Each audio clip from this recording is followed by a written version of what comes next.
Avec le salon Big Bang de l'apprentissage, c'est pour faire découvrir aux parents comme aux étudiants l'apprentissage, mais surtout faire tomber des préjugés. Il y en a encore beaucoup trop sur ce mode de formation, notamment sur la variété des professions auxquelles il donne accès, l'apprentissage. Et Sophie Pignal a choisi un exemple concret. Regardez.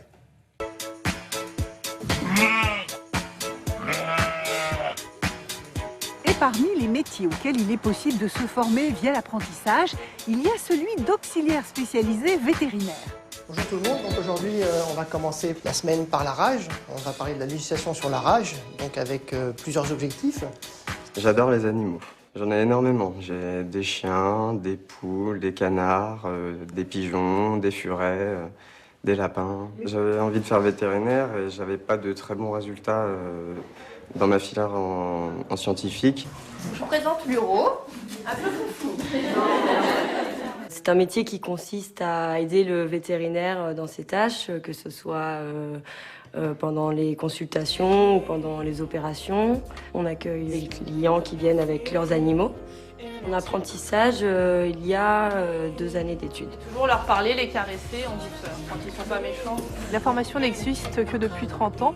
En fait, elle a été créée à la base par les vétérinaires pour répondre à leurs besoins. L'apprentissage a été choisi pour ce métier parce que d'être 3 semaines en entreprise et 1 semaine en centre de formation, ça permet de les former en clinique.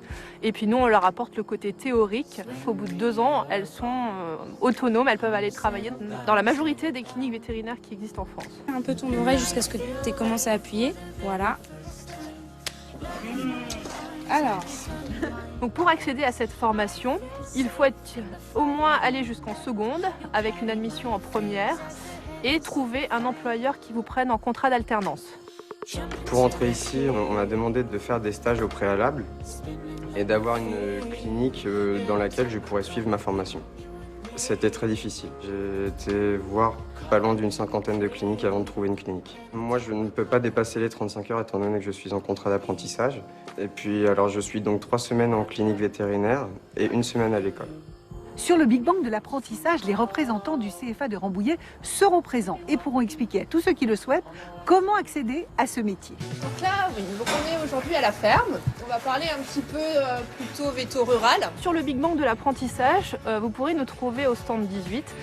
Je serai là avec des apprentis pour répondre à toutes les interrogations. On fera des animations en fait sur leur métier. J'aurais envie de dire aux jeunes qui s'intéresseraient à ce métier que c'est très intéressant et que s'ils veulent y aller, il faut foncer. 97% des stagiaires ici sont des filles. Il y a très peu de garçons, on en a 1 ou 2 par promo maximum. Alors pour l'instant, c'est peut-être parce qu'ils ne sont pas attirés par le métier. Ils veulent plus faire vétérinaire qu'auxiliaire spécialisé vétérinaire. 70% des stagiaires vont trouver tout de suite un emploi à la fin de la formation. Rendez-vous donc vendredi et samedi à Paris, au 104. Les métiers auxquels on peut se former via l'apprentissage sont beaucoup plus nombreux qu'on l'imagine. C'est l'occasion de les découvrir. Merci, on va passer au sport maintenant avec Grégoire Tournon et s'intéresser au football. Mais il n'y a pas que ça dans la vie, quoique. Hey, Mambo!